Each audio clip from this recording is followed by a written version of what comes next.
പ്രതിപക്ഷ ഉപനേതാവ് പദവിയിൽ CPIക്ക് വഴങ്ങുന്നില്ല CPI നേതൃത്വങ്ങൾ അല്പസമയത്തിനകം ഈ കാര്യത്തിൽ ഒരു ചർച്ച നടത്തുന്നുണ്ട്.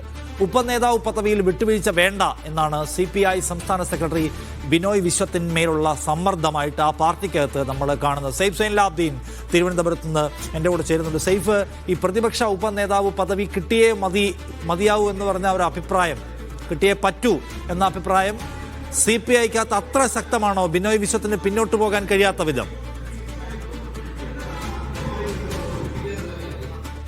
CPI നേതൃത്വത്തിന് മുന്നിൽ വലിയ ഒരു വെല്ലുവിളിയാണ് നിലനിൽക്കുന്നത് നിഷാദ്. CPMന്റെ പ്രധാനപ്പെട്ട നേതാക്കന്മാരെല്ലാം ആ സ്ഥാനം നേടിയെടുക്കണം എന്നുള്ള ആവശ്യം ഇതിനോടകം തന്നെ സംസ്ഥാന സെക്രട്ടറി ബിനോയ് വിശ്വത്തിന് മുന്നിലേക്ക് വെച്ചിട്ടുണ്ട്. തങ്ങൾക്കത് കിട്ടാൻ സാധ്യതയില്ല എന്ന് മനസ്സിലാക്കിക്കൊണ്ടാണ് കഴിഞ്ഞ ദിവസം രേഖാമൂലം ഒരു അറിയിപ്പ് CPMന്റെ സംസ്ഥാന സെക്രട്ടറി MV ഗോവിന്ദന് CPI സംസ്ഥാന സെക്രട്ടറി നൽകിയത്. പ്രതിപക്ഷ ഉപനേതൃ പദവിയിൽ ഒരു തീരുമാനമുണ്ടാകണം, തീരുമാനമുണ്ടായ ശേഷം നിയമസഭാ കക്ഷി യോഗം വിളിച്ചാൽ മതി, അല്ലെങ്കിൽ ഞങ്ങൾ ആ യോഗത്തിൽ പങ്കെടുക്കില്ല എന്ന മുന്നറിയിപ്പാണ് CPI ആ കത്തിലൂടെ CPMന് നൽകിയത്.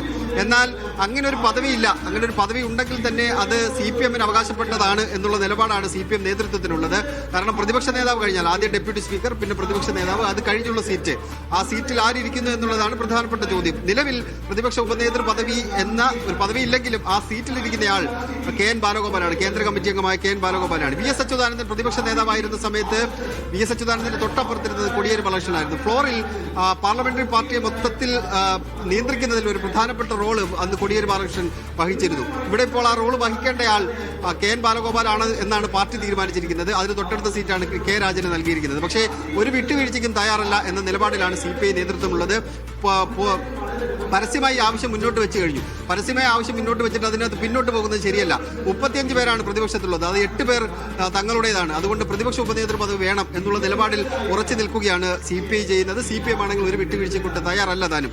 അതിന്റെ അടിസ്ഥാനത്തിലാണ് ഒരു ഉപേക്ഷ ചർച്ചയിലൂടെ പ്രശ്നപരിഹാരം നടത്താം എന്നുള്ള ആലോചനയിലേക്ക് CPM നേതൃത്വം എത്തിച്ചേർന്നിരിക്കുന്നത്. ഇന്നൊരു പക്ഷേ രാവിലെ AKG സെന്ററിൽ വെച്ച് ആ ഉപേക്ഷ ചർച്ച നടന്നേക്കും. CPMന്റെ സംസ്ഥാന സെക്രട്ടറിയും CPIയുടെ സംസ്ഥാന സെക്രട്ടറിയും തമ്മിലുള്ള ആ കൂടിക്കാഴ്ച ഉണ്ടാകും.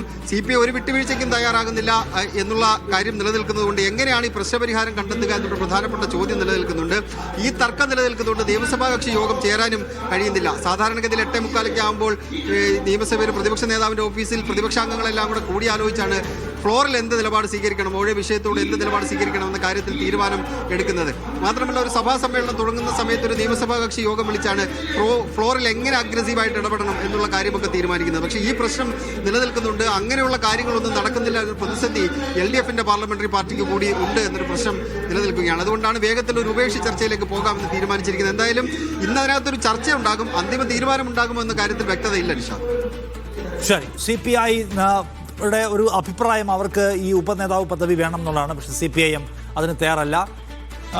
അതിലായിരിക്കും വഴങ്ങുക എന്നാണ് നമ്മൾ ഉറ്റുനോക്കുന്ന ഒരു സംഗതി. CPIക്ക് പക്ഷെ അതിൽ വഴങ്ങേണ്ടി വരുമെന്ന് തോന്നുന്നു. CPM അതിൽ അഡമന്റ് സ്റ്റാൻഡിലാണ് ഉള്ളത്.